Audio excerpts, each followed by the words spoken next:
Então vamos ver aqui alguns exemplos da distribuição de Poisson. Então nesse primeiro exemplo a gente tem o seguinte problema. O número de acidentes de carros que ocorrem por dia é de 2 acidentes. Qual a probabilidade de ocorrerem 3 em determinados dias? Então o número médio de acidentes de carro que ocorrem por dia em uma determinada região é de 2. Então a gente quer saber acima da média, a gente quer saber qual a probabilidade de ocorrerem 3 no mesmo dia. Então a nossa probabilidade é x igual a 3. A gente quer a probabilidade de ocorrerem exatamente 3. Então aqui a gente tem copiado a fórmula que a gente viu na aula anterior, a gente só precisa fazer a substituição dos valores pela fórmula. Então aqui a gente tem a constante, que eu falei para vocês que é sempre o mesmo valor. Nós temos aqui a média, né? O meu lambda ele tem a média de ocorrência e meu x é o quanto eu quero descobrir a probabilidade. Então aqui eu tenho o x, né, vai ser o 2, que é o lambda elevado ao 3, e aqui eu tenho o fatorial de 3, que dá 6. Então eu multiplico a minha constante pelo resultado, eu tenho 0,1353 vezes 1,33, e a probabilidade, então, de ocorrer 3 acidentes é 18%. Então, num local que ocorre, em média, 2 acidentes por dia, a probabilidade de ocorrerem mais do que 2, ocorrerem 3, é 18%. É claro que se você calcular, por exemplo, para 4, 5, 6, a probabilidade ela vai baixar cada vez mais. Aqui a gente tem um exemplo parecido. O número de acidentes de carro que ocorrem por dia, em média, né, a gente tem uma média de 2 acidentes. Qual a probabilidade de ocorrerem 3 ou menos em um dia? Então, aqui nesse caso, ele está pedindo a probabilidade de ocorrerem 3 ou menos, não exatamente 3.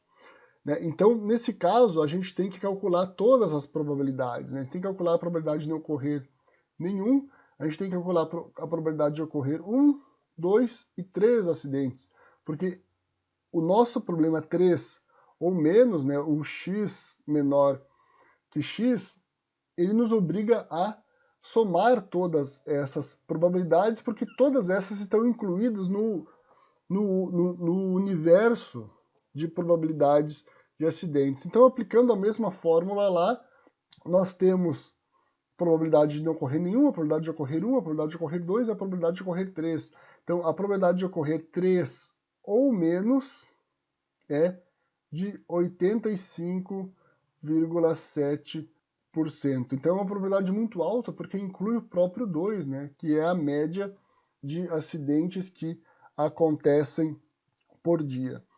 Aqui no nosso terceiro exemplo, o número de acidentes de carro que ocorrem por dia é de 2 acidentes. Então, a mesma média é o mesmo problema.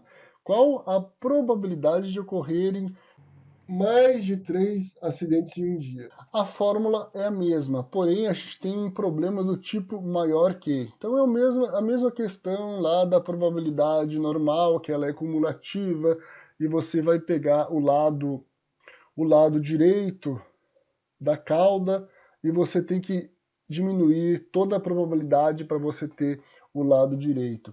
Então, nesse caso aqui, você tem que calcular as probabilidades de ocorrerem 0, 1, 2 e 3. Você chega a 85% e aí você tem que diminuir 1 da probabilidade de 85%. Então, a probabilidade de ocorrerem mais de 3 é 0,14 ou 14%. É um problema que se resolve de uma forma semelhante ao problema anterior, porém é um problema totalmente diferente. A gente tinha 3 ou menos no problema anterior. Aqui a gente está falando de mais de 3 em um dia. E a média é 2, né? Então a gente espera já que a probabilidade ela seja baixa. Como a gente resolve os problemas de distribuição de Poisson no R?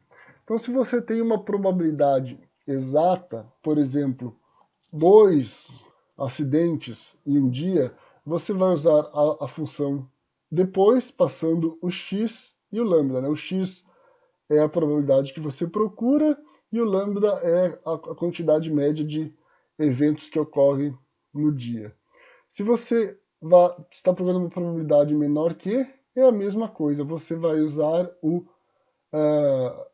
ou mais que, né, você vai usar o lower tail como falso. Só que você vai usar em vez do depois, você vai usar a função depois, o x você vai passar o lambda e o lower tail você vai passar como verdadeiro ou como falso, conforme o caso. Usando o menor ou maior, você vai ter que computar um valor a menos em depois, né? Isso é importante, pois aquele valor ele não está incluído na probabilidade, se você tiver uma probabilidade menor que, o que não é o caso quando você usa menor ou igual ou maior ou igual.